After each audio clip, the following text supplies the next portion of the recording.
Soul Garden.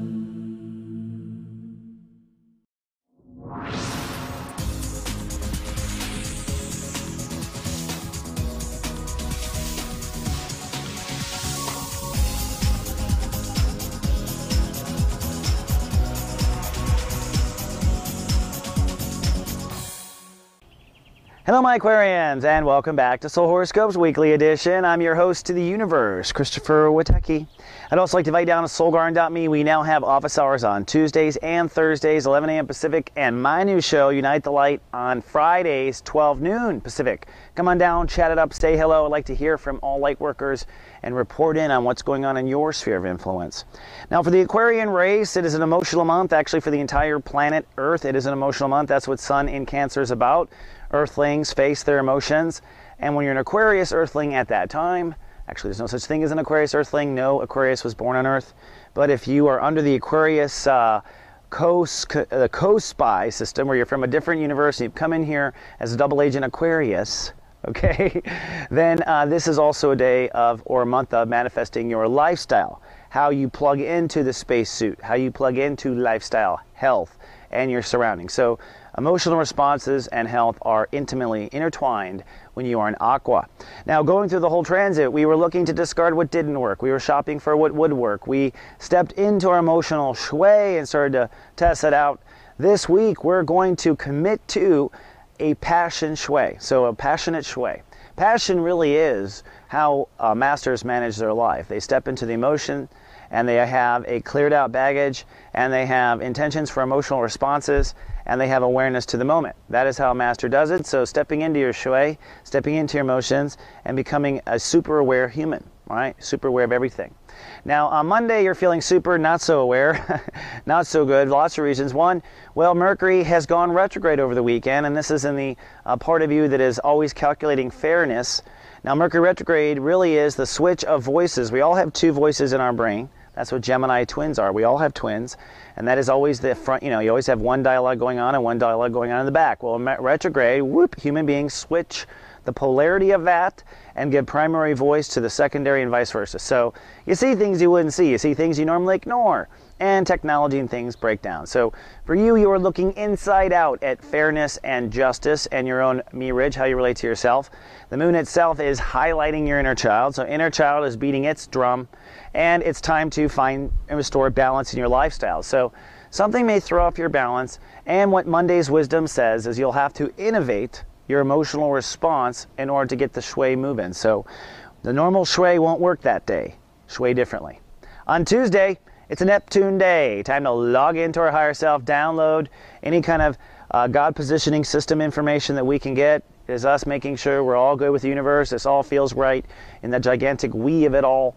The moon does shift into Cancer, so life becomes hyper aware. Now emotions have caught up to the emotion transit. This is countdown to light cast day, and we're feeling our life in a big way. So you're super hyper aware but cloudy on Tuesday because you're logged out. Now another thing comes to a head on Tuesday, which is this opposition between Mars in Libra and Uranus in Aries. And Uranus in Aries is saying, hey, you got to take your own medicine when it comes to the way you think. You got to constantly innovate the way you think, constantly innovate the way you think, constant, constant, constant. On the other hand, Mars in Libra says, you've got to move forward with your overall philosophy. You got to move forward with what you believe.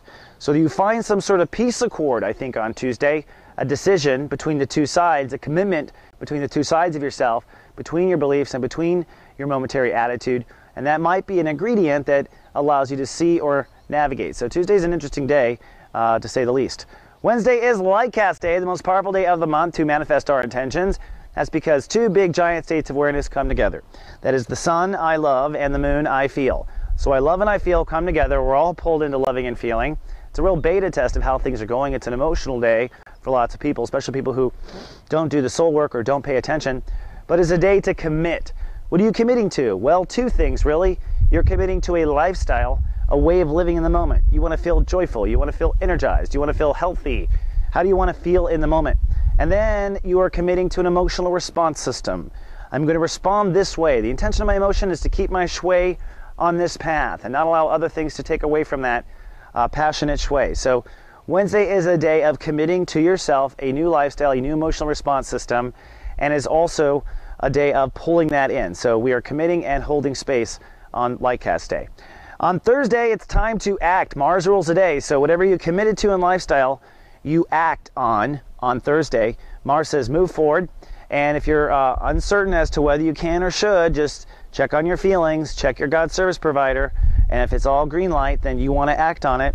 Now, this is a day where the moon moves into Leo, so emotions now kind of shift to relationships. I want you to know that whatever trauma comes up with relationships, it's next month's transit that starts in a week.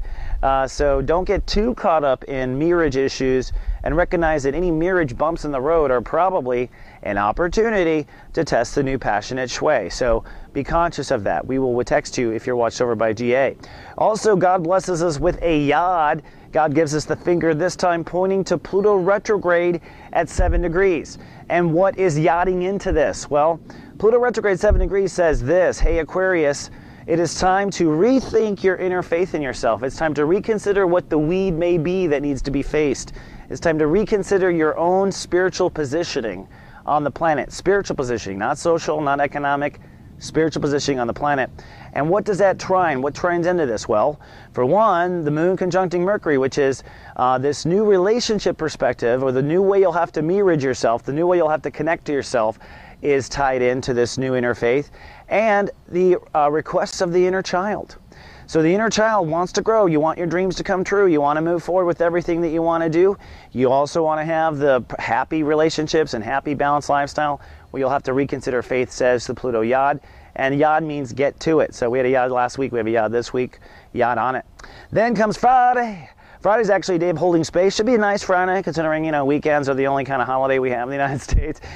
So it's a good feeling day. It's a day of holding space. You're really emotionally committing again at this point. You're deciding and committing to a certain shui by holding space in a certain shui. That is, of course, living in that decision. So if on Lightcast Day you said you will live a stress-free life, that you have three meals a day, whatever you committed to on Lightcast Day, do it Friday. Do it, because the magic on Friday is the day that God kind of Xeroxes us. So this is the universe Xeroxes us. So what we be is what comes, especially on Friday. The Lightcast intention sets us up for this day. This day is kind of like us signing the check. So you want to hold space.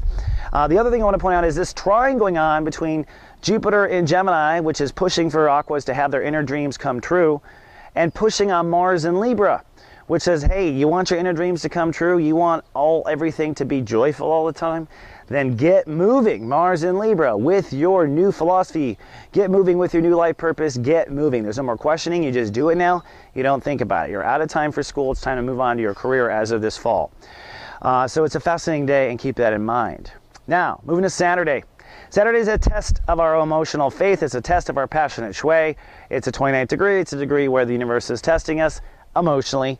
Now, making it a little bit harder, the moon moves into Virgo, making you hypersensitive of trust, hypersensitive of boundary structure, maybe a little paranoia. Chance of paranoia actually on Saturday is what I'm putting out there. And check this out. Check out our holy Pluto. Holy Pluto, it's tied to two squares, which really chime in, especially on this day with Mars. And this is a really crazy structure. This almost looks like a strange Mason symbol to me, because you've got this holy Pluto at the top, which is basically saying, hey, Aqua, here's what's going to happen. Just to review, in this day of tested faith, you're going to have to, remember, reconsider where you stand in your inner faith. That's for one thing with Pluto retrograde, right? At the same time, your inner child gets what it wants. And you get the relationship patterns that you're hoping for with the Leo energy. But what also happens is your mind games start to end, and your philosophies move forward by these squares. So fears between whether or not you understand enough will end when you reconsider your inner faith. That's basically what this beautiful structure is saying.